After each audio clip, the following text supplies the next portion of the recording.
Well, that's an incredible sight to see. Top teams from around the world and living legends in the sport already assembling on one stage. Now, you can really feel the excitement, too, of the fans in the house there, for all of the teams, not just the hometown favorites, but those who have traveled across the world. And I think for me, particularly, what I love the most about this is looking at this tournament on paper, arguably the most competitive world championship we've had to date going in.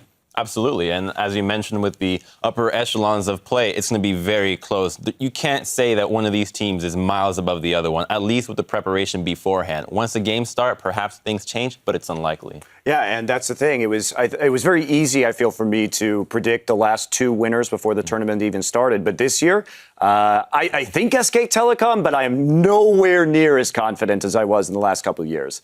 Yeah, I think that's when we look at this, it's going to make our jobs very fun, right? When we parse through all this information, I know we all did our pick'ems. We'll see how those pan out throughout the tournament. But in general, just kind of the aura of curiosity that surrounds this tournament and this first day of play, which I think will be so telling on top of the fact that we haven't seen these teams in quite some time.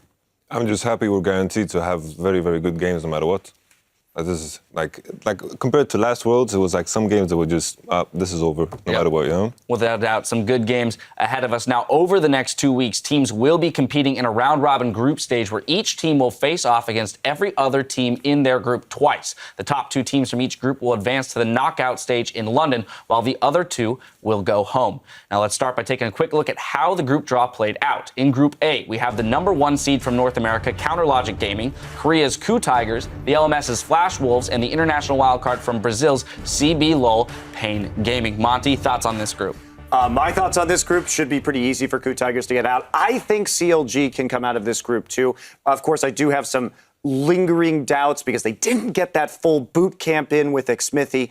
But even then, the rest of the group relatively weaker. But it's going to be a tight race, I think, for #2. And one loss to Pain or one loss to the Flash Wolves really could just disrupt the entire balance. Well, and Crumbs, you spoke to the possibility that Pain could even find their way out of this group if things fall in the right places. Well, I mean, there's chances of hail in Los Angeles as well, and many things could happen. But yes, there's obviously a possibility for Pain to do well. I'm hoping for it. I want to root for the underdogs, the South American team, I mean.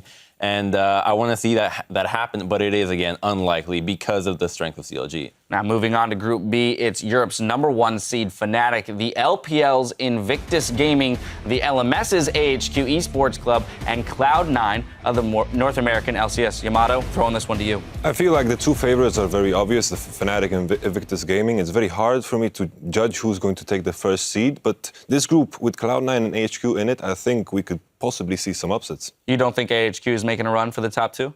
I doubt it. I feel Invictus Gaming and Fnatic are the obvious favorites, but I'm expecting, with the fact that there's been such a huge time difference where we haven't seen LMS, I think there's a possibility they can bring up something fresh.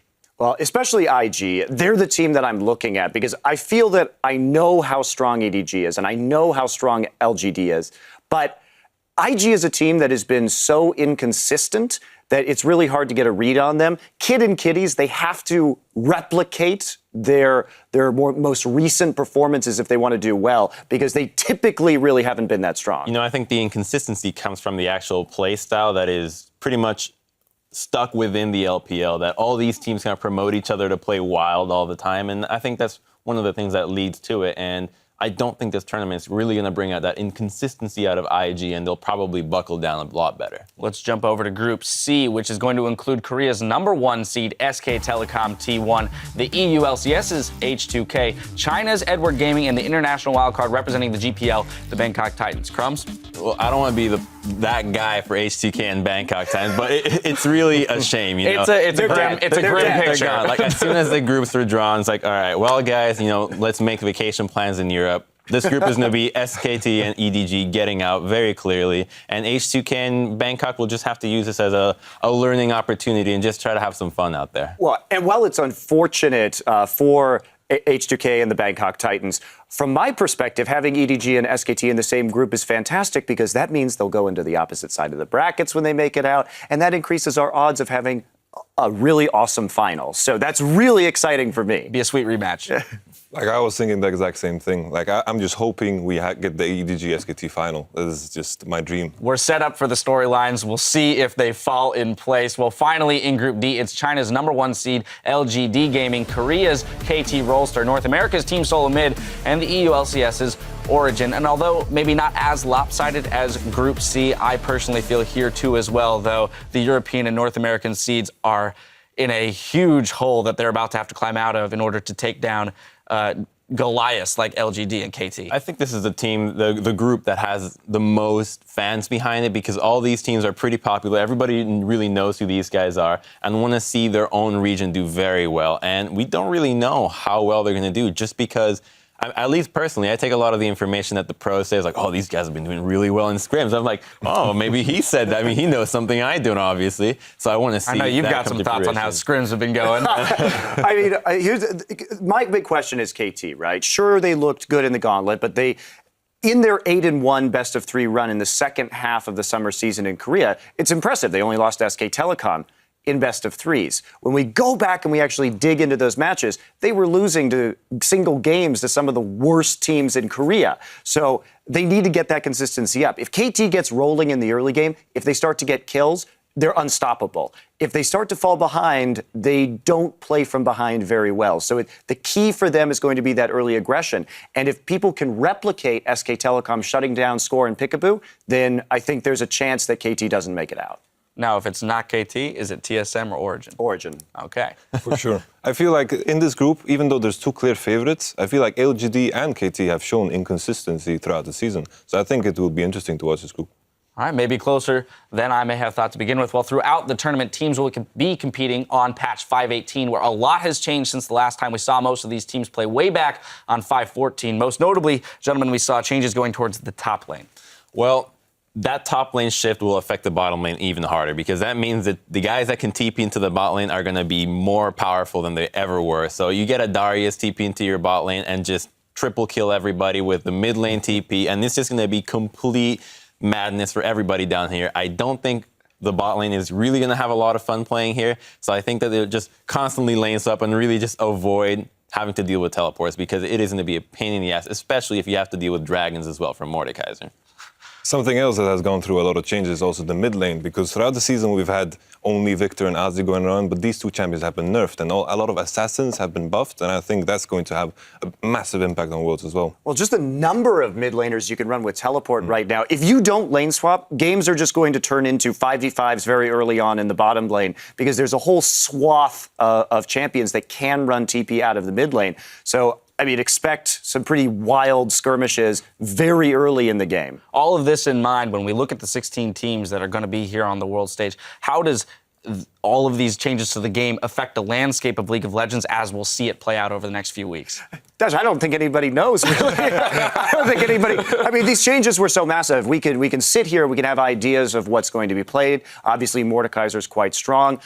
Gangplank and Lulu, because of their nature, being able to be played in both the top and mid lane should be very high priority picks and bans, but I have no clue. I think a cool thing, too, is the itemizations. Like, all the other tournaments, you can kind of expect, okay, this guy's going to build this, now this item follows up. Now you can build pretty much anything you want. We've seen crazy builds even in the earlier patches, and now that 518 has arrived, there's so many new items and different paths and itemizations with crazy champions that we've never seen before. So it's another thing to keep track on, be like, oh, take some notes down, this is what's good. Well, we have no clue. Maybe you at home have a clue. So we're going to look to you in the Twitter sphere. Hit us up at LOL Esports and tell us which player and lane will have the biggest impact on 518 and why. Be sure to hashtag Worlds so we can talk over some of your answers on the desk later today. Now, before we head back inside the venue for Game 1, let's check out what we have on the docket with today's schedule. Kicking off the tournament are the hometown favorites, Europe's #1 seed Fnatic versus China's Invictus Gaming. Then Cloud9 will take on AHQ Esports.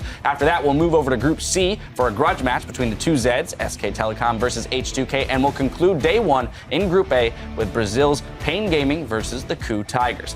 Now let's get your predictions, gentlemen. 2015 World Championship, Game 1, Fnatic versus Invictus Gaming.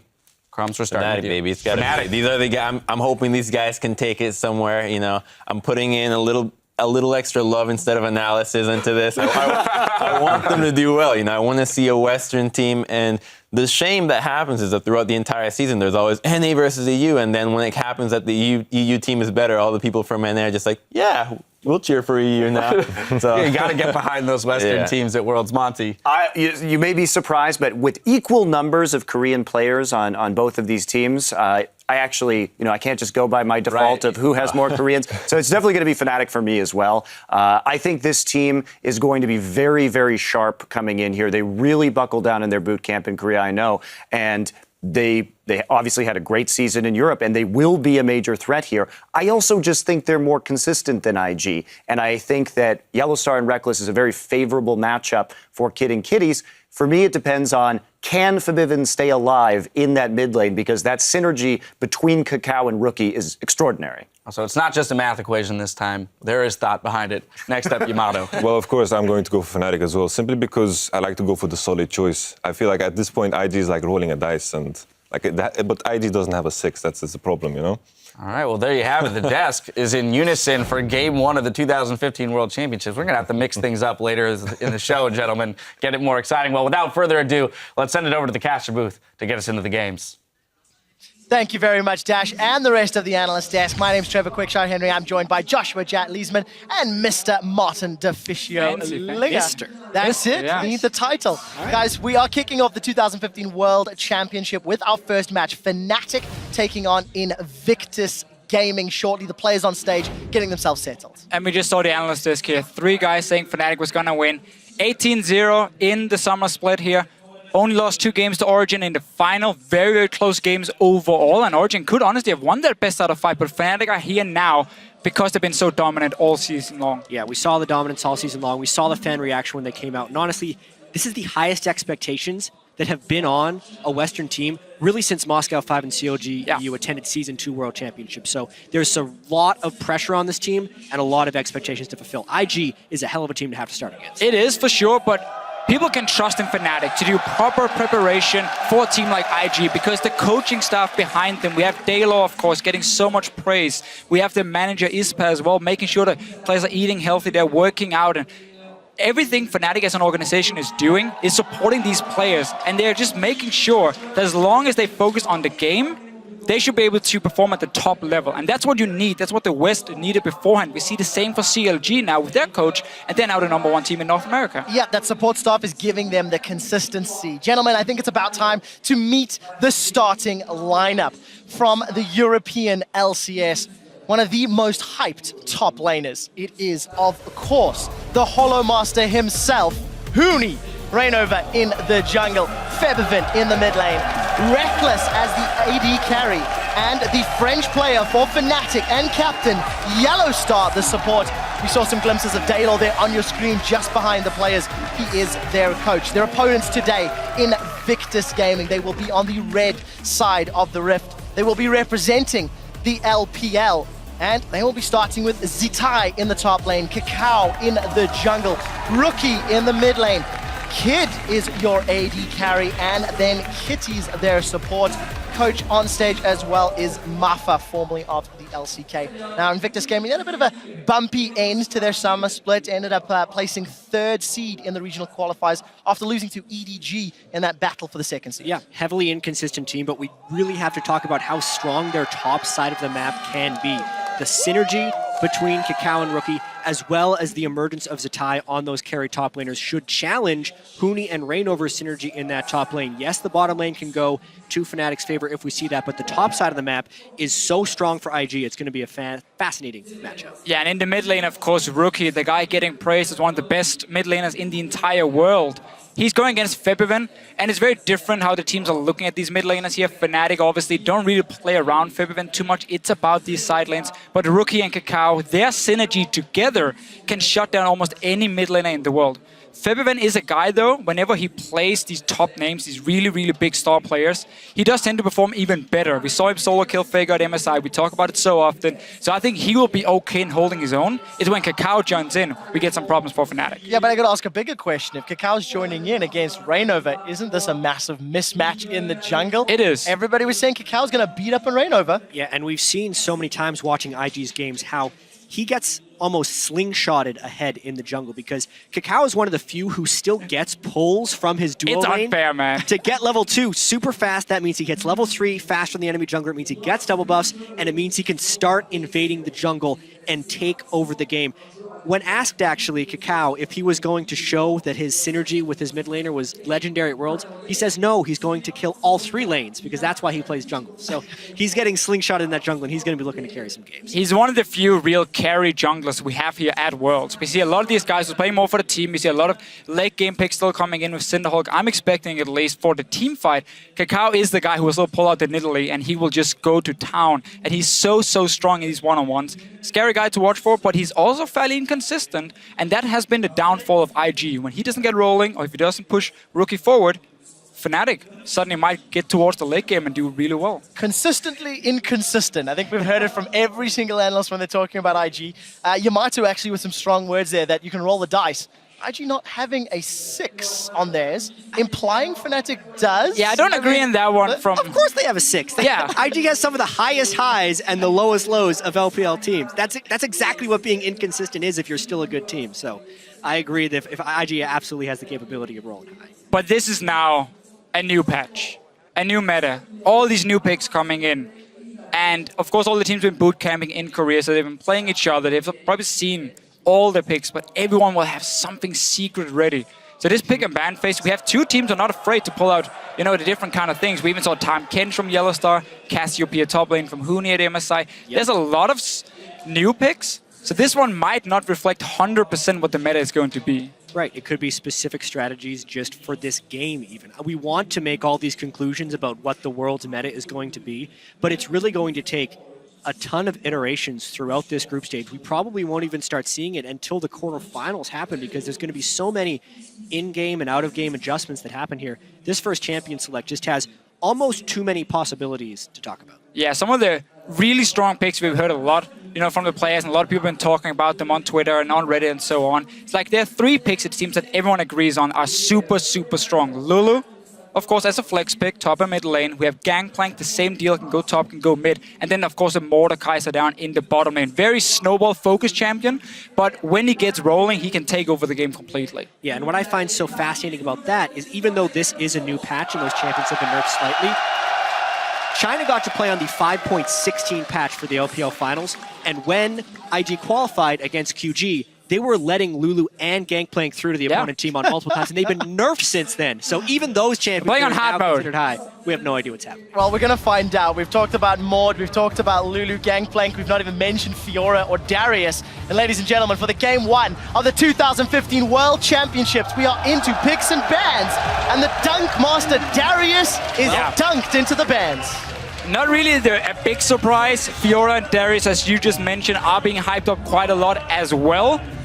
And we have to remind people, this is the blue side ban for Fnatic, so they might still be able to first pick one of these 3 picks we just mentioned before. Yeah, the Lulu ban makes a lot of sense. Fnatic had a ton of success, as did everyone running that as a flex pick between the mid and the top lane. And that can be a very interesting thing when it comes to red side, blue side now, because red side used to be where you could like target ban a little bit more because you wanted multiple OPs to be open so you can get 2 of them on your side. In this case, if there's only 3 that every team agrees on, you have to ban away at least one of them, and then you can trade the last one. They go for all 3, it looks like. Mordekaiser ban, first of its kind that we will see. Gangplank is still up, gentlemen. There are 2 bans remaining. I wonder if these teams will be looking towards that, as is Kalista. We've not touched on some of the AD carry roles yet either.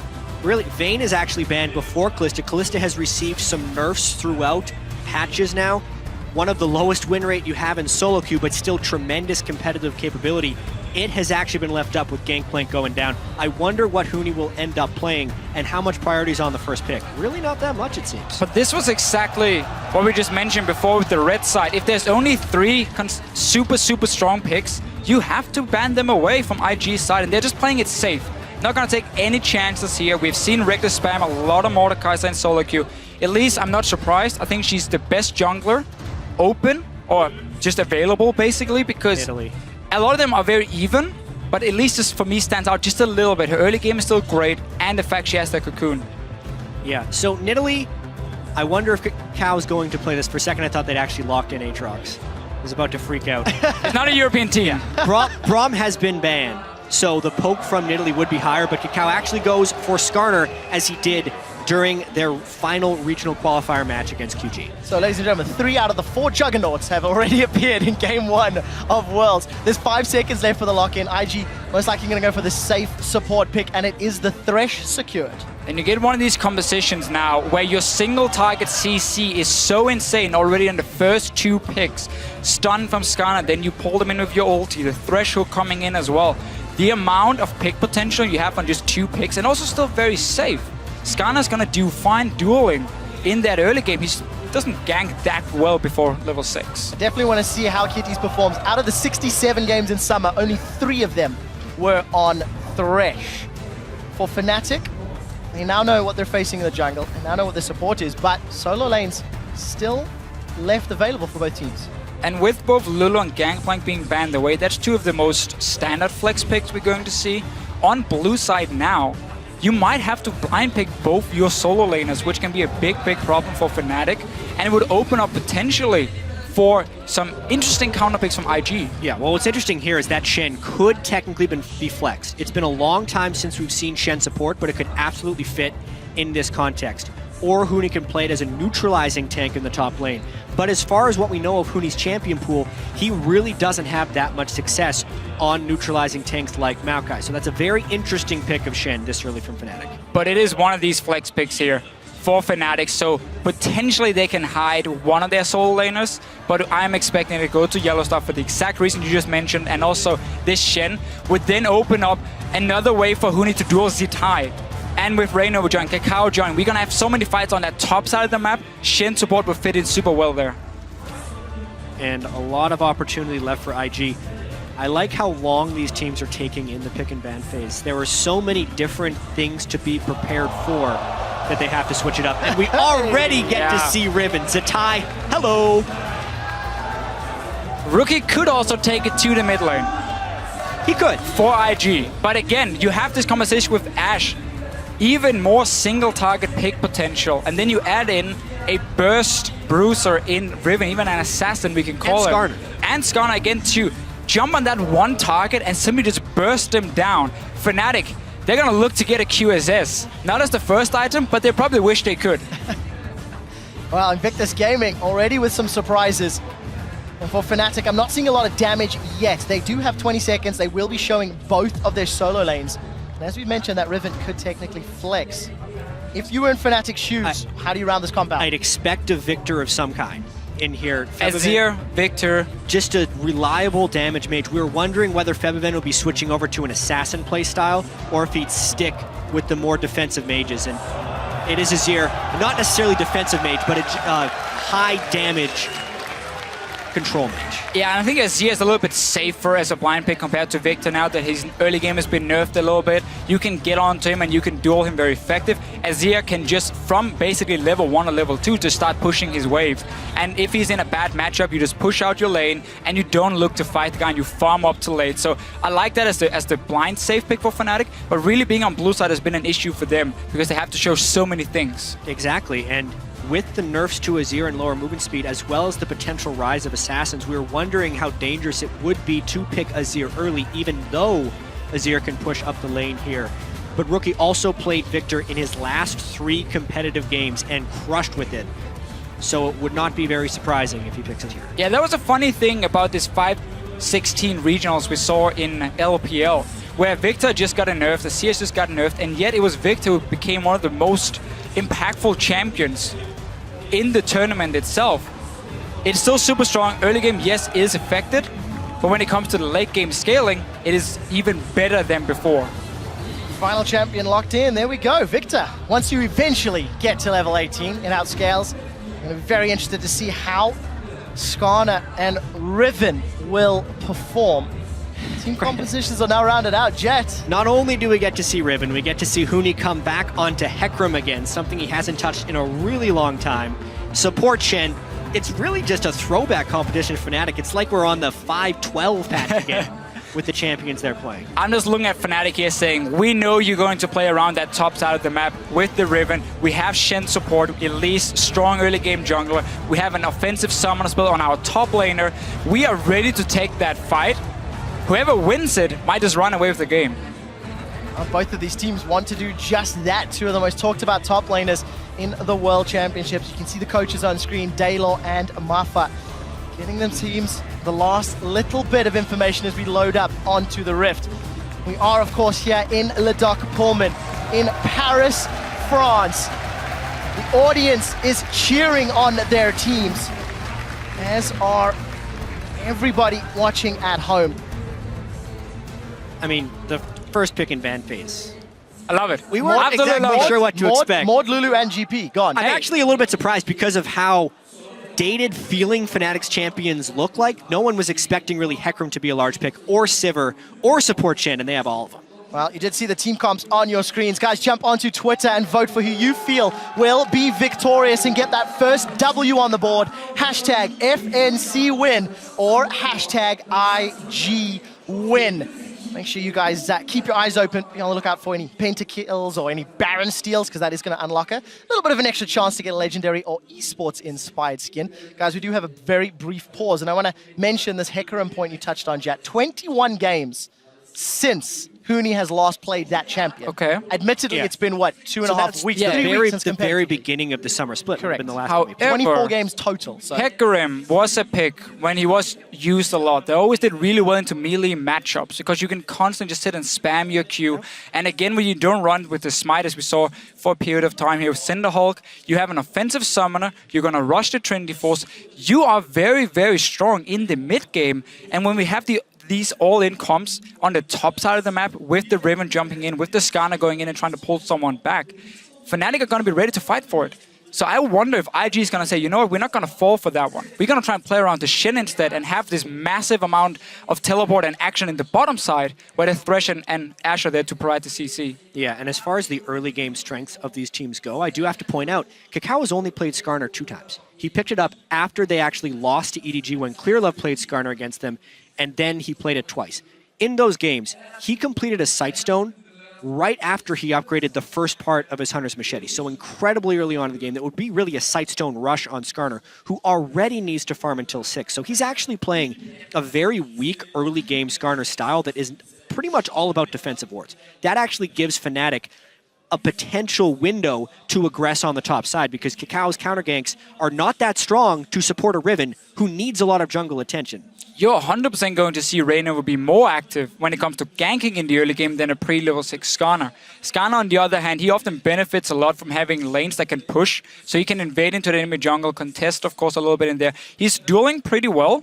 It's just running to a target pre-level 6 is not very effective. You have to land your E then to connect the stun as well, and that's very difficult for him. So we might see Reignover be very active. We've seen it before, Trevor, in Europe, how Reignover is constantly around Huni in that top lane and try and snowball him, because then eventually Huni would TP to the bottom side, and every single lane is then rolling for Fnatic. It's pretty much Fnatic style. Guys, I do have an update from production that players are having a little bit of glare on the screens from the stage lights, so while our technicians are tweaking with those settings, we will just keep chatting a little bit more about the matchup. And for Yellowstar to play Shen, it is a champion he's also only played twice, something that Fnatic were in fact punished with when playing against the likes of Origin and H2K, because Fnatic played so much around their top lane, then all of a sudden their opponent Shen would TP up and Huni would go, oh bugger.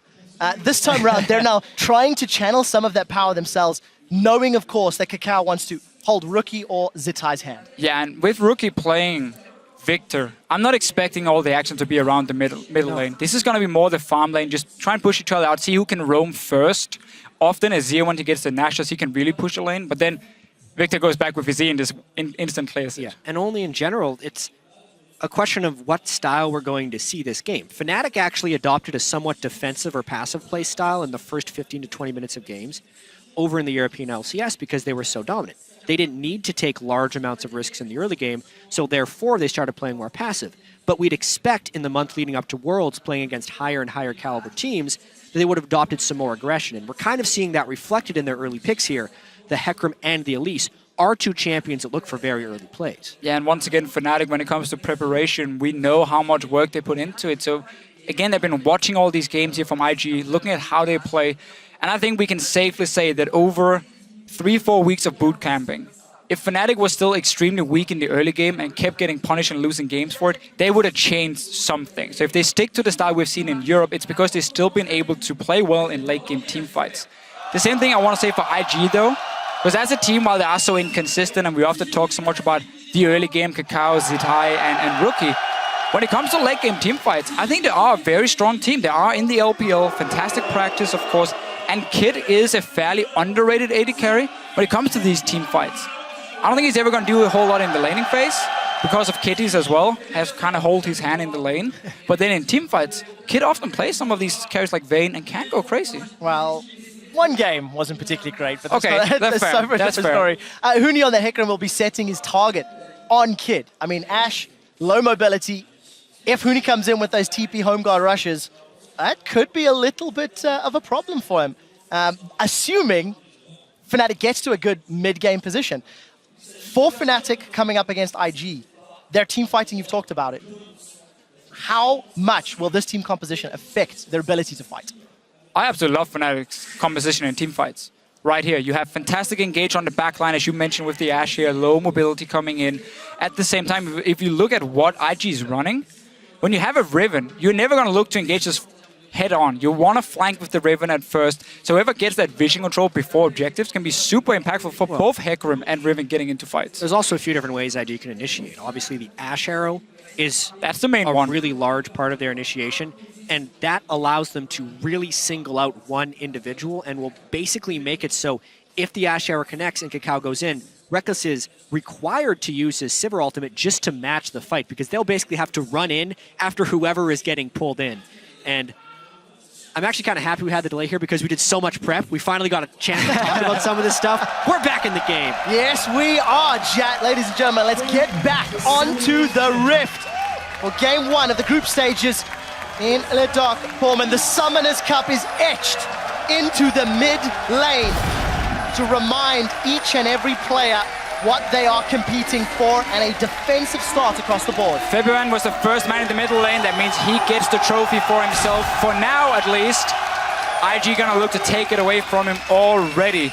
Very defensive start. We see Kid sitting under his tower. This is in case Fnatic invades him on the top side of the map and start deep warding to spot where they're going. They won't see him when he's hiding here unless they just check all the way over the wall. There are so many different lane swap scenarios, and in all of the LPL games we watched, it felt like the LPL games were the hardest to predict out of all of them. So here, it's Kid alone hiding behind one turret, which would be an indicator that they want to hide Kid up in that lane so that they can't scout where the AD carry is, but it also means that IG doesn't necessarily care if there's a lane swap or not. They're mainly just trying to deny knowledge. And we see right here, none of the teams really invaded in and put down multiple wards, just a ward here on the red buff of IG from Fnatic, trying to see if they can spot Kakao starting on the top side of the map or on the bottom side. And obviously, if you don't see him on this red buff within the next 30, 40 seconds, you know he started on the bottom side, and that's always good information to get.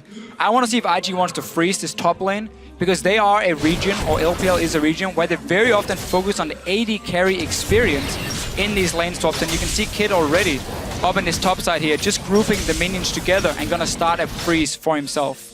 Let's find out how that freeze pays out. Reckless down in the bottom lane. Yellow Is Star. going to find something here. Just a little bit late on this invade. This was mainly an invade to check who was starting. He can now ping out Huni that he did a solo start, which actually tells the rest of the team a lot. Nice steal there by Yellow Star. But this is one of these situations where if you do not invade in at level 1 to try and take over a jungle, it's very hard for you to deny anything in the early game. So Huni got his camp, got to back down to the bottom side, and Reckless should be pushing this bottom lane if I know the Fnatic lane swap correct. And that means they're just gonna look to take over the bottom side of the map. But Fnatic at the same time, they didn't invade either. So we saw IG clear away this jungle. Reignover and Huni can only get a Grump for themselves. Everything else is cleared. You can see them holding hands in the bottom half of the jungle. Reignover and Huni, that is. Tower is going to be under threat shortly as Reckless continues to shove the wave up. And every time we look middle, Febiven's trying to poke out Rookie. Yeah, this is actually where the lane swap will be made or broken. Kid is freezing in the top lane, whereas the bottom lane for Fnatic is shoving. And Hecarim and Elise are trying to cut off the Thresh and Riven. IG can't do this. This is way too late. They're sending people down. When there's a fast push happening, IG was slow you on this know lane swap. there's gonna be 4 people on the bottom side. They show themselves so late that Fnatic can move in between tier 1 and tier 2 on the bottom side and zone them away, meaning Riven got absolutely nothing, and now they're late to pushing the top tower as well. It can effectively turn into an untradeable turret because the rate at which Fnatic got to push that lane and how they can actually bounce that wave off the turret for Huni to farm means they would be able to rush top before that turret falls. Oh. This is very much now IG needing to take advantage of Kid's experience advantage that he will have because they will be down in the global gold race. Yeah, IG won't even be able to touch the top lane tower here. Kid is looking to just maybe shove the wave out and then go back and buy for himself because he has nothing yet. Bot lane tower didn't go down. Bounce Mistake. quite properly. Fnatic recall a little bit too early, just got a little bit too eager in getting this lead here. Yeah, that was actually a pretty big mistake there. Huni, if he would have gotten a little bit more damage from one of his allies before they peeled back to the jungle, they could have bounced the previous wave, which would have preempted the Zatai teleport. Now, Fnatic will have to add an extra person to that bottom lane if they want to take the turret. That sliver of health on the turret makes a big difference in the early game. The whole strategy from Fnatic was to early take that tower and bounce the wave back so he would freeze and push away from Zatai. He would get less farm. He does have to overextend still because he's pushing down towards Huni. That's why Rainova is showing himself on the bottom side. And Kid just recalled from top lane. He didn't have enough gold for a pickaxe, so no advantage for Kid yet. Yeah, not only is Rainova showing bottom lane, he's already used a pink ward there to give some more help to Zatai. Down in the bottom lane, Zatai's going in. He's going to use those broken wings, get some damage onto Huni, and Huni's forced to rampage away. Easy victory in the trade for Riven. It's suddenly a problem right here for Fnatic. Because the turret was not killed, Zatai actually got to use some of his advantage. All that time investment that Fnatic put into hitting that turret, IG was using to garner experience for the majority of their team. Hecarim needs to be able to win the melee versus melee duel there, and Zatai could end up getting a lot of farm in this lane. Now, it's not all bad for Fnatic because they got the big wave coming down to Huni. They're even in AD carry experience, or maybe a small advantage for Kid, but not enough to make a difference. Even see Reckless hitting 5, seeing as he has the big wave coming down for Kid. Yeah. So, for now, it is not all bad for Fnatic, but they just lost the chance to get a big advantage. Yeah, and what's interesting here actually is that Reckless has a superior CS score to Kid, despite Kid being left alone in that top lane during all of the early game action. Fnatic actually able to push that in with Sivir, so it is somewhat a tradable lane. And I quite like Sivir into Ashe, because you can constantly push the wave here, make it fairly difficult for IG then to coordinate a proper gank, and you have the spell shield. So what Ashe would normally do is she's gonna sit fairly passive in the start of the laning phase, hit level 6, arrow someone in the face, and a TP comes in and you have a massive fight already started. Spell shield from Reckless is gonna stop that. Taunt from Yellowstar to dodge out of the arrow makes it very difficult for Kid to set it up. And now he's just gonna get pushed down to his tower over and over. Well, take a look at the trinkets already. Featherman swapped over to that sweeping trinket for fairly early on for the mid lane, and we do see Kakao hovering in this bottom lane. Huni's gonna come out slightly ahead in that trade, as he did know Rainova was right behind the backup. Well, also a very early Sightstone from Kakao once again, so he's going for some pretty strong river ward control. I don't necessarily expect Kakao to get in for some deep wards. And an interesting choice there. Huni had a big wave, but Kakao actually, Zatai allowed it to kill the turret, and he might look to freeze this. That's a somewhat dangerous lane unless he gets firm support. I do like the call though from Zatai just backing away, because he knows if Rainova is on the bottom side of the map, that's a 2v2 IG is not going to win with a level 4 Sightstone Skarner. So he backs away, he plays it safe, he knows the tower is too low anyway, and now we're just gonna have to see how Fnatic push up. I like the move again from Rainova. He's staying on the bottom side, and because Huni's pushing up, he can invade in. Yeah, so this is the early mid-game power of the Elise and the Hecarim kicking in. We go all the way 5 or 6 minutes back to the beginning of this lane swap. This is what we thought was going to happen for Fnatic when IG was slow to react to the bottom lane turret push. It took a while to formulate here, but this is that early goal lead that we're expecting from Fnatic about 3 minutes early. Yeah, and Fnatic can just keep playing around the bottom side. You're gonna have Shen, who can join in very soon. He's still level 5, but about to hit level 6, and then you even have a numbers advantage. And as I highlighted earlier here, IG's bottom lane, it's very difficult for them to set up any play, so they're just gonna have to farm on the tower and wait for Skarner's level 6. Well, getting closer and closer for Kakao. Kid as well as Reckless hit their respective ultimates, but with Kid having that early boots, he's 500 gold behind Reckless. So Reckless is going up for that BF sword. Is in fact starting to back Yellow Star. No Stand United completed just yet. And Fnatic got to push the bot lane wave close to the tower. So now it starts pushing back. One of the minions will die to the tower itself, and Zitai is going to build up a pretty large wave that Huni has to make sure he gets, because you cannot afford to fall behind in this matchup. Even see Huni, early frozen heart he's aiming towards, because he knows the all-in from Riven is what he needs to respect. Yeah, that one little longsword got lost somewhere along the way, but you know. definitely looking like he's doing a frozen heart rush with a tiny little bit of offense early. Well, not losing there, or not securing the tower early on may have changed the decision-making as far as Huni is concerned. He has once again gone to that bottom lane. Deficio looking to catch that wave. And we catch a glimpse back in this middle lane. Febiven and Rookie, we've not seen them trading too often, but even on CS, Rookie's gone for a second upgrade on that Hex Tech, while Febiven's about to back and spend. A lot of the jungle pressure has been about creating space for Huni in this bottom lane with the deep wards from Reignover inside the jungle of IG. So it's kind of expected that the Azir and the Victor would just be trading farm in the mid lane. Keep in mind, this is the nerfed Victor from generally the last time we saw him in most competitive play, aside from the regional qualifiers, which China played on 5.16. So he's not getting as much early mana from that tier 2 upgrade on Victor, and will have to be a little bit more conservative with the way he shoves it. And exactly that is a fairly big key in this matchup, because Azir with Nash's first can just keep shoving the wave without using a whole lot of mana himself. You can try and stop the Victor simply, because if he goes back to base at the wrong time, Azir is so effective as well at pushing down the tower, and that's how Fnatic can keep trying to snowball this tower advantage they already built up with the first one, and in fact none of their towers took any damage. Yellow Star's in trouble. He's already taunted and needs to flash over the wall. Zitai's hungry for blood. He's come forward as well. Use those broken wings over. 3 members of IG are nearby. Caught a glimpse of Reignover and Gents. He's actually gone Runeglaive Elise. That's a little different for Fnatic, and Reignover is traditionally one of their primary tanks. It's something Reignover did in the first game he played Elise against Origin in the finals. It's a squishier build, but this time they actually have a tank in the top lane, so I can see him more getting away with it. The longer Fnatic can hold these lanes, the better. That entire invade by Yellow Star, while it did burn his flash, gave Huni a large amount of free time in the bottom lane, whereas Zitai has not been able to farm. So that farm discrepancy amongst top laners is only going to grow as long as these lanes maintain their current form. And obviously Zitai here saying, I can't do anything on the bottom side of the map. The wave is going to be at his tower. I'm going to try and make a play. But Kid and Kitties are not ready to give up this top lane to him and try and swap the lanes around, because Fnatic can fast push him so effectively. So he's just going to return to the bottom side. We're going to have exactly the same situation. Skarner is level 6 though, even level 7 for Kakao. So now the ganks can start happening, and he's going in on Rookie! Oh, Rookie's going to flash the cocoon! Summon a spell blown at the cost of Reignover's flash. Yeah, even so, Rookie still has cleanse, even if the cocoon would have landed. The shuffle that Febiven pulled from the mid lane there wasn't quite as clean as he would have liked, but they still do burn one summoner spell. I would like to see Fnatic though start using this Shen.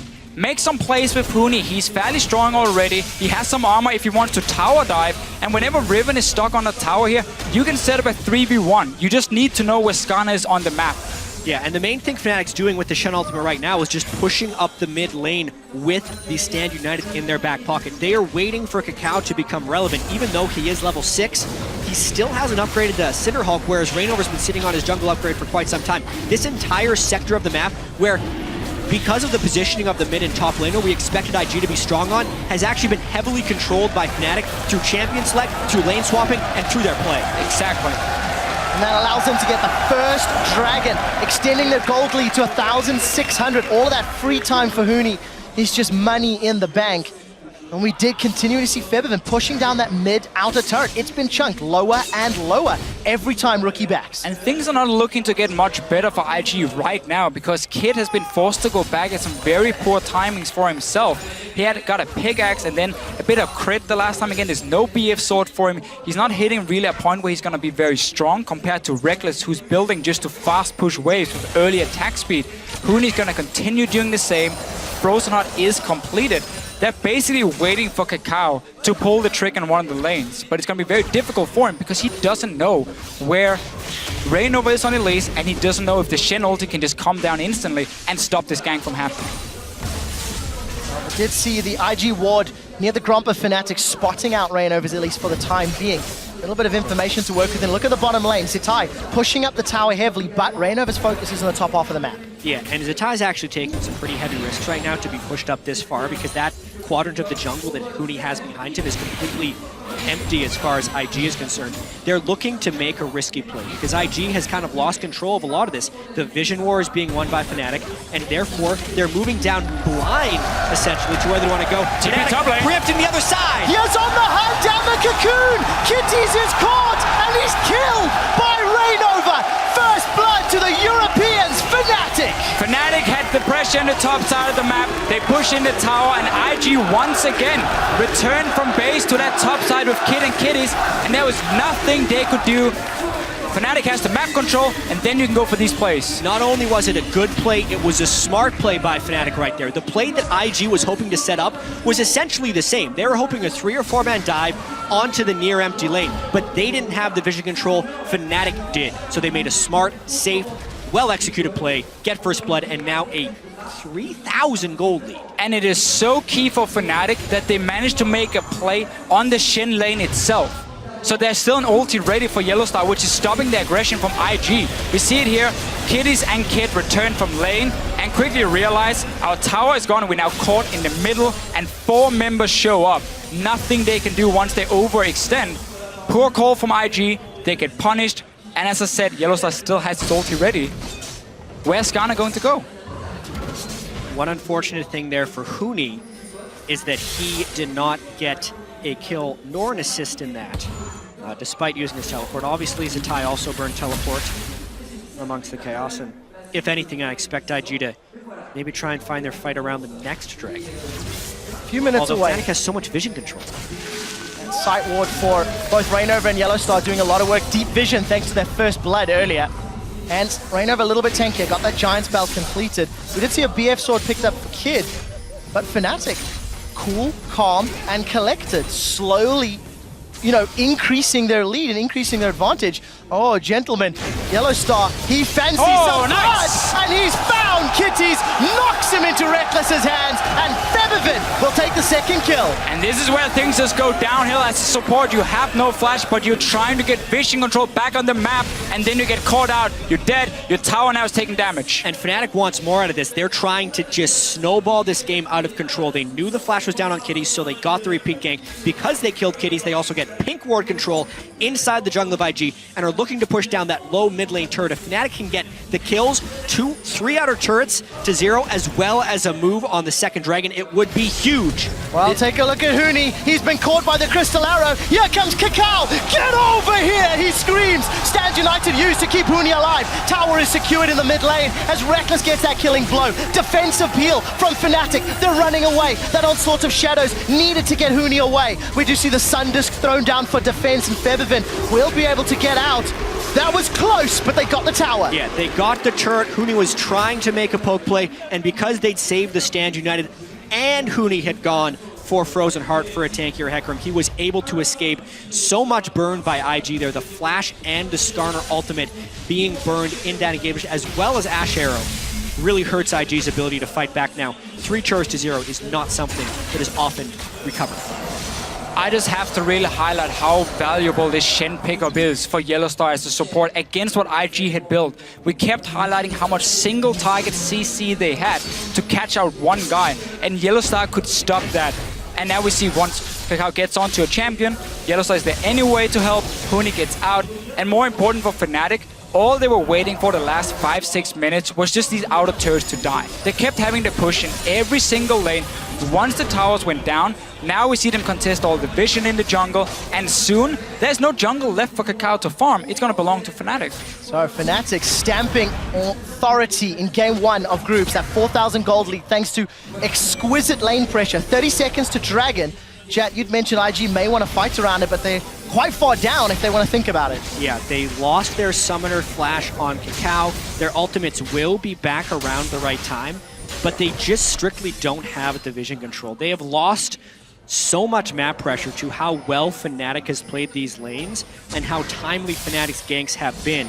As soon as IG looks towards this dragon, Fnatic is hoping to get more picks and a larger snowball. Cacao needs some help, really lucky to be getting that ward down without being punished. There's just barely any other options though for IG. Then try and go down here and try and catch out a target with Arrow and then Skarner to get that one kill, because otherwise the map is essentially lost. Hawk Shot into Ash Arrow, but if they do Ash Arrow, the team has to be able to follow. That's a teleport, that's an arrow. The arrow does go on Featherman, but it's instantly cleansed. Dragon secured. They turn their focus to Cacao. There's the team fight. Onslaught of Shadows throws IG's backline. Zatai's forced to retreat. They've traded 1-for-1 thus far, but Reckless takes out Rookie. Now they're looking for Cocoon. It's Cocoon. Cocoon is down. Rainover gets another one. It's a 3-for-1 plus Dragon. We talked about it here for IG. They were running out of options. This was never going to be the best one, but they had to do something. We see it right here. You try and catch February. He has a cleanse. Spell shield on the Saber. It is impossible for Kid to find the right target, and Fnatic, they take another fight. And what's most impressive about Fnatic's 6,000 gold lead here at 19 minutes is the fact that they didn't have to take large risks in order to acquire this. They have just been playing the lane swap game extremely cleanly. They are ganking with vision control, and they are forcing IG into unfavorable, low percentage plays. We were wondering if Fnatic would have to adopt a higher risk playstyle against these better teams at Worlds. So far, no, they're just playing amazing. And notice here, Fibrin with the cleanse, doesn't care about the arrow, and now IG's composition, there's no real front line. Cacao is too squishy, Zitai and Kiddies are trying to be that front line for Rookie and Kid, but they die too fast and have to back out. Specifically, IG built themselves a pick composition that relies on teleport flanks. The pick didn't work because they were 5-man brawling into a fight that Fnatic has set up with a zone control mage in Azir. That was almost never going to be a one fight for IG because the setup was not even close to where it needed to be. And we're not even at the point yet where Fnatic can get a QSS. And simply say also Skarner ulti, we don't even care about that on our carries, because right now for Fnatic, they can split up in 1-3-1 setups. You normally don't want to do that against an Ashe because she can just arrow out of vision, catch one guy, and then break this split push.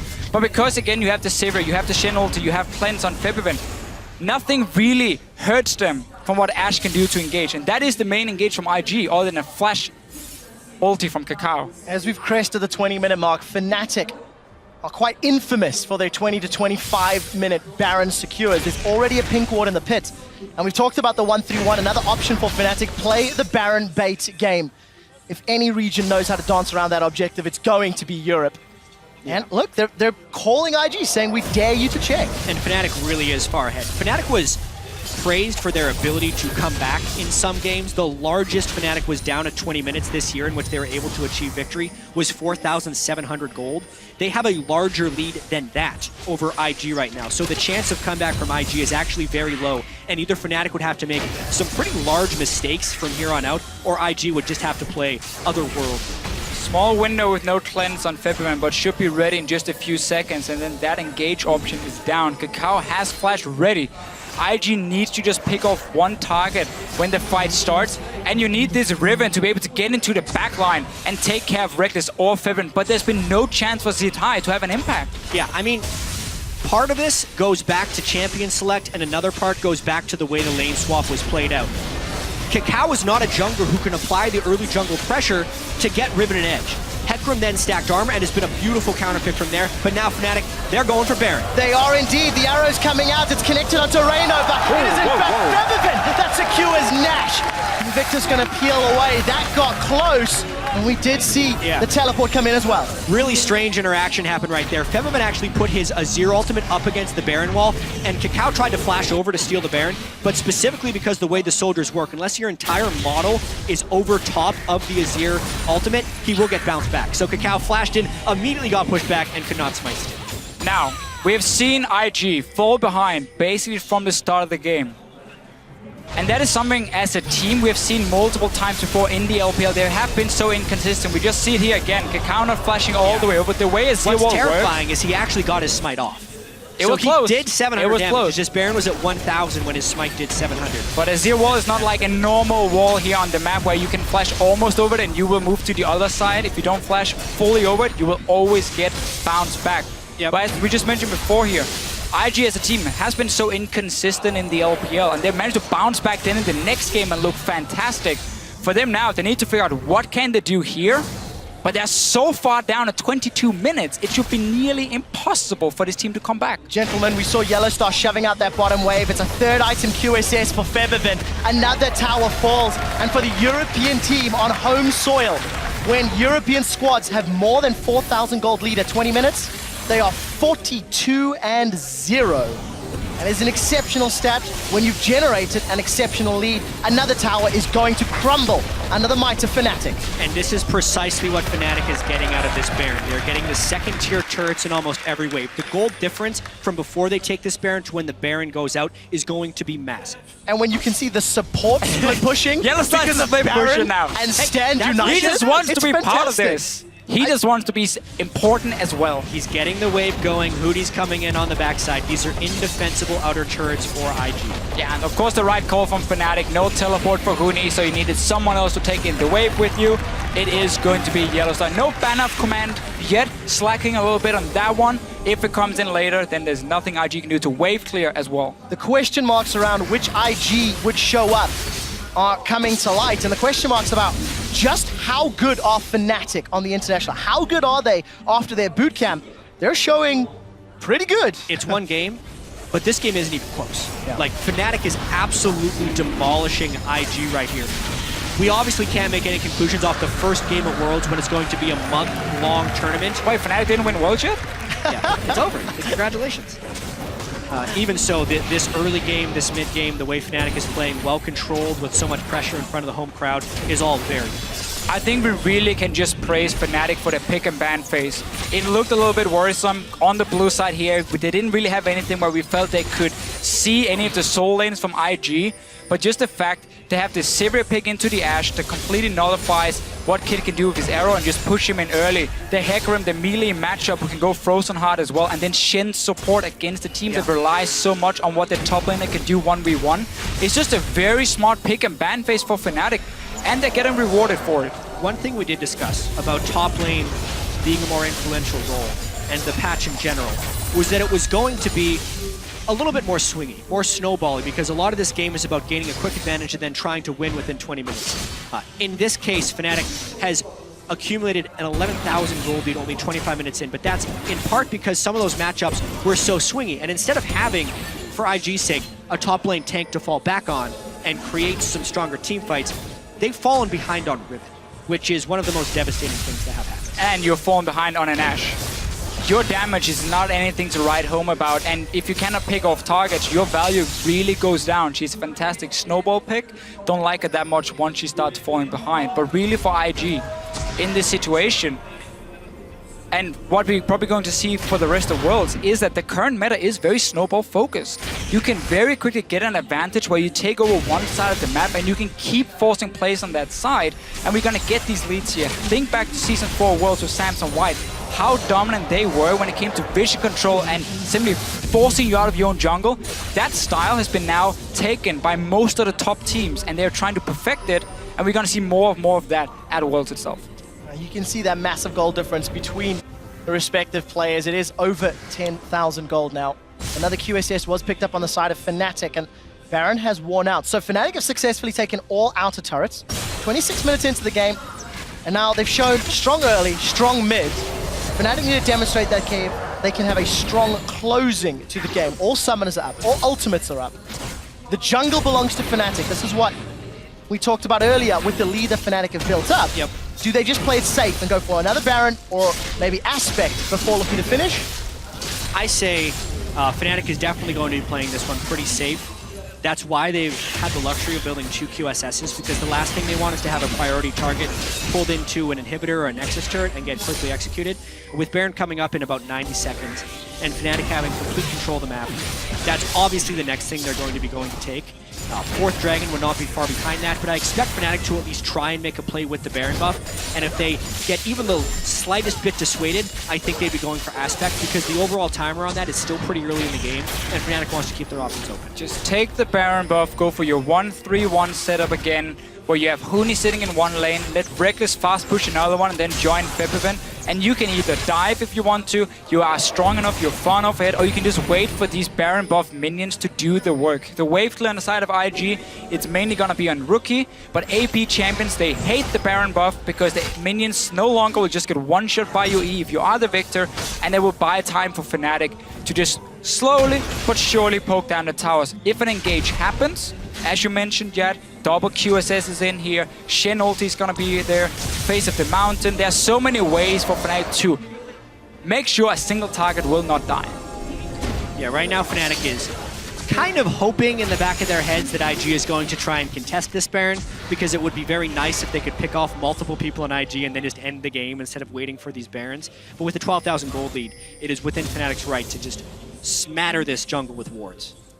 Using those sweeping lenses to clear out any vision from IG. You can see Invictus have grouped up near the north quadrant as they clear out the wave in mid. But look at Fnatic's positioning. They are tightly knit. We could be set up for a fight. That's a Sand Soldier. He's been sent forward. Huni's coming from the exploratory. flank. Yeah, Huni is in potential flank position. IG is actually pretty far away Look at from the Yellow base, and Star. They do not have wards on the side. Multiple flanks. They're just bailing out of here, though. Gonna make it out. Kakao looking for more. Isn't gonna have access to that Spire just yet. Yellow Star and Reignover backs away. Gonna use the dash to dodge the death sentence. Everybody's postured very aggressively. Crystal Spire secured for Kakao's Skarner. Where is Huni? Mid lane.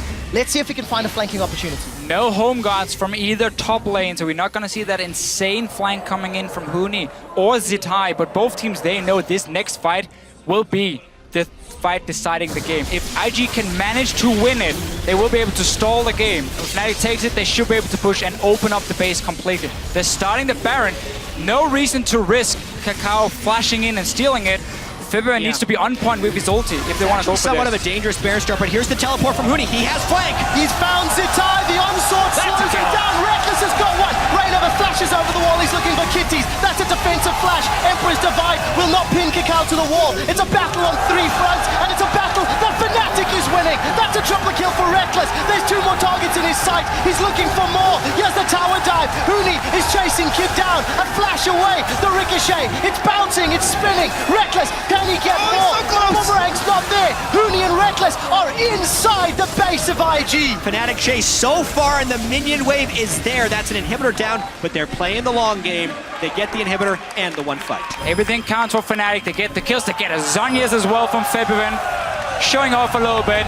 Can go back. That's a surrender from IG. They know the game was over. Invictus Gaming surrender, and the hometown heroes strike first blood at the 2015 World Championships. Fnatic had a goal lead since 2 minutes into the game. They had a better lane swap. IG were very greedy with the way they moved Zitai around. He got denied. And this conversation from Fnatic had all the answers versus the pick comp from IG. Yeah, and this is a statement game for Fnatic. They made it to 5 games against SK Telecom and MSI. They went undefeated in the regular season, but then they dropped 2 games to Origin in their finals. And a lot of people are wondering how they would be able to stand up to these expectations. Well, early read on it is very, very well. We started the spring split looking at Europe and saying we just crashed and burned at Season 4 Worlds. We didn't make it out of groups at all. We had a long way to become a competitive region again. Fnatic shows up with Yellowstone, 4 new guys. They look good in the spring split. Not fantastic, but good. Win it, go to MSI, 5 games against MSI. We started believing this team had potential. Well, 18-0. 18-0 in the summer split, win the whole thing. And now we suddenly trust in Fnatic. We believe that Fnatic can be a team that can take at least the group. I'm not going to go further than that. Well, the whole town and crowd here in Europe is definitely rooting for Fnatic. And Jat, I distinctly remember Jat22 on Fnatic mentioning how they, in their victories, they didn't show the greatest of elation. They lost it after seeing the surrender votes. Well, specifically being in front of this crowd as well, to start the World Championship against the other favorite in the group and to beat them so decisively has to be a fantastic sense of accomplishment.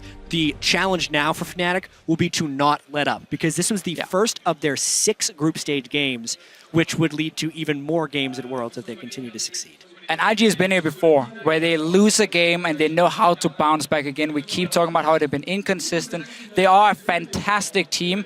This composition didn't really seem to fit them, or at least give them a lot of openings to make plays. With the Skarner from Kakao, he had no impact. I'm sure they will bounce back, and they will still be one of the favorites to make it out of groups. And of course, talking about the word bouncing, we're going to have to keep our eye on the lane swap scenarios. There's so much talk about how each region lane swaps and how you need to adapt to your opponent's lane swaps. It felt like Fnatic just had a much better read from early, despite that little misstep on the first tower. It was a minor misstep even at the end of the day, because they didn't lose the top lane despite Kid freezing it for so long, and then Hootie did get a small amount of jungle pressure from Rainover and could easily take the turret over. So honestly, IG was very slow at keeping up with that lane swap, and the instant they tried to push down, it was just maybe 2 full steps behind where Fnatic was as far as the decision tree that you have to go down in a complex lane swap.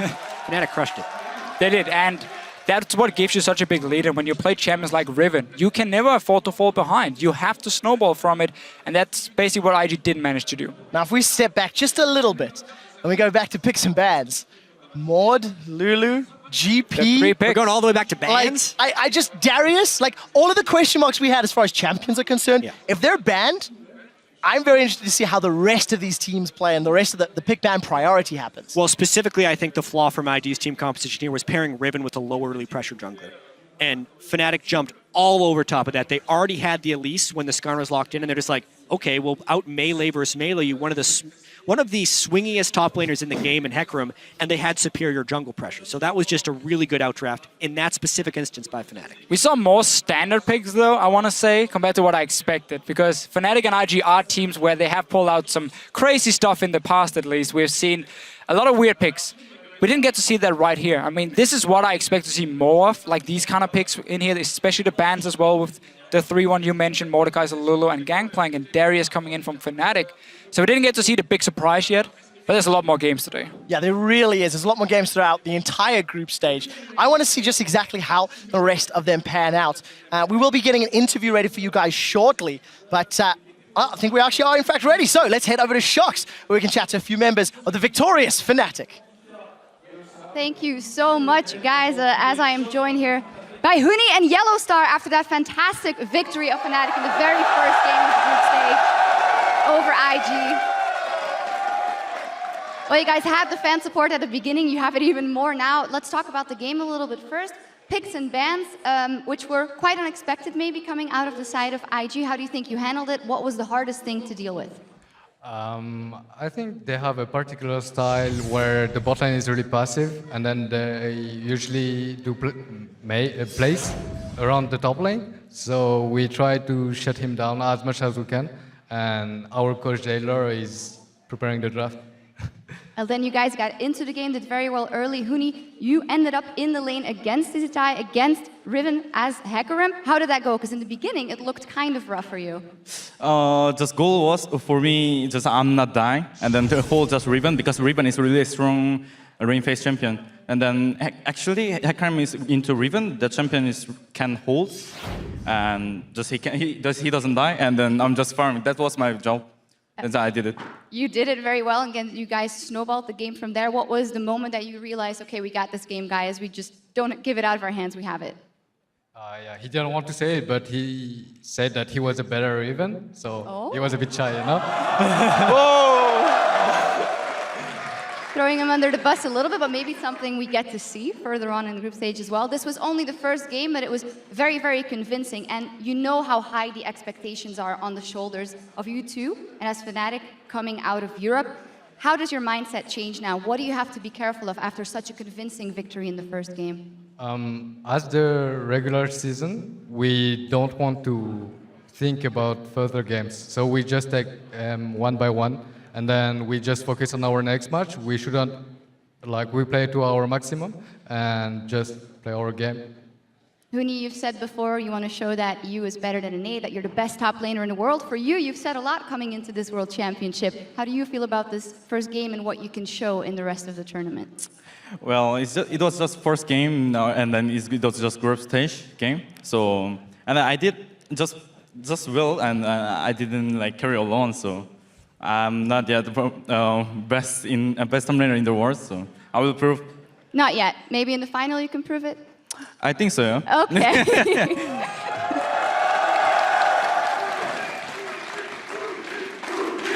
Well, they already think so. Finalement, Yellow Star, gagner ici, c'est très spécial, j'imagine, pour vous. Est-ce que vous voulez dire quelque chose à la fin ici?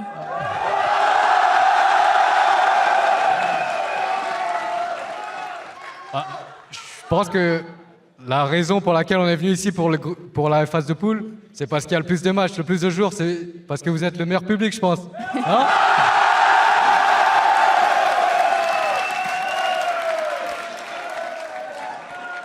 En tout cas, depuis la création de Fnatic, j'ai envie de vous remercier, plus particulièrement au public français, parce que vous étiez beaucoup à y croire, à nous soutenir et m'envoyer beaucoup de messages de soutien.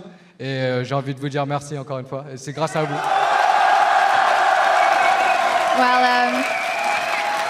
a lot of nice words from Yellow Star for the fans, thanking them and saying that they are one of the best crowds in the world, if not the best, and to thank them for their support to Fnatic throughout the years. Well, thank you guys very much. What a fantastic start to the tournament for Fnatic. And as for us, we're going to go back over to the guys at the desk.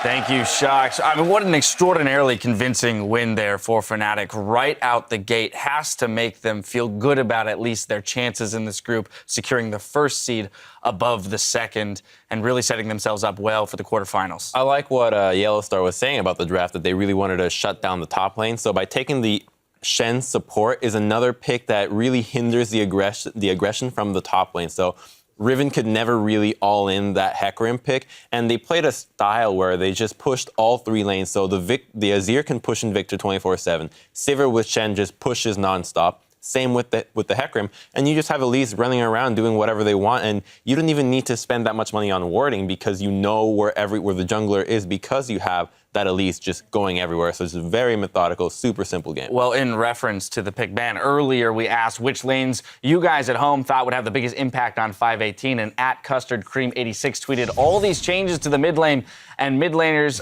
and the mid laners in general, and we still see Azir and Victor, gentlemen.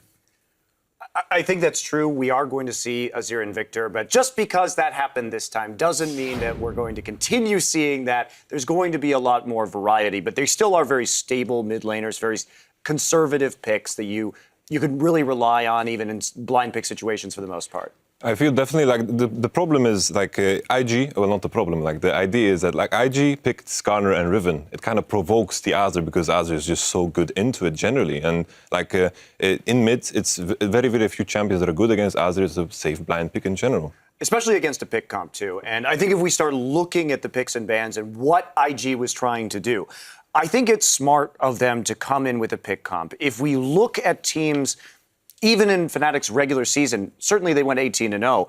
But for example, the Origin game with Expeke on Twisted Fate, there has been a weakness in Fnatic to losing early skirmishes and having pick comps work against them. Now, in this particular situation, running an Ashe and running the Skarner for hard single target engage with the Thresh 2, then you have the Victor and the Riven for burst damage. So the Azir is a great pick because you can deny the initiation or just reset the team fight. So it does work well here. And then that forces the Riven to have some fancy teleport flank angles and other things like this. The problem, though, with IG is that if you run a pick comp like this, you have to get to Dragon first. You need to get the Skarner crystal down. You need to have priority on that objective and make sure there's no vision so you can set up the engage. Because if you don't get that, you're not going to win that 5v5. I wouldn't even think it's just the Dragon. The laning phase in general was such a problem because I think with picks like that, you have to play so aggressive. You need to be the one that is pushing the enemy into their towers, and then you allow the jungler to do his thing. Kakao was farming the entire time. He got a Sightstone early. That is not the way you want to go about fighting a lot and fighting early. I want to get Yamato in here. What do you pinpoint as the failure for IG? I feel like the biggest problem with IG, I feel in the first rotation, they pick Skarner. Skarner is a champion that has so obvious weaknesses. And as Jad mentioned before, IG likes to play around their top lane. The first pick, Fnatic, like the Elise first pick was very, very good because it almost guarantees them to get the stronger 2v2 matchup. And with that in mind, the Skarner is a farm jungler, very weak against Elise in general, and has very, very obvious weaknesses in the shape of Azir. All right, well, we saw Yeah, again, a very convincing win out of Fnatic here. Last thing I want to hit is just the importance of having won this first game, but also in such convincing fashion when we look towards 5 more best-of-1s to close out this group stage. You know, it is important, and I think they played the lane swap situation very well, but at the same time, you can get the momentum off of that win, but if I'm Fnatic, there's not really a lot of takeaway from that game because so much of that was IG absolutely messing up the lane swap and giving them an insane pressure and a very good farm advantage. So it's kind of business as usual for Fnatic. Exactly. I wouldn't get too hyped up about it. Well, it was a quick start for the World Championship here with a win going over to Fnatic. Now we need to step away as Cloud9 and AHQ take to the stage, but don't go anywhere. We'll be back with a look into that matchup when we return. Cool.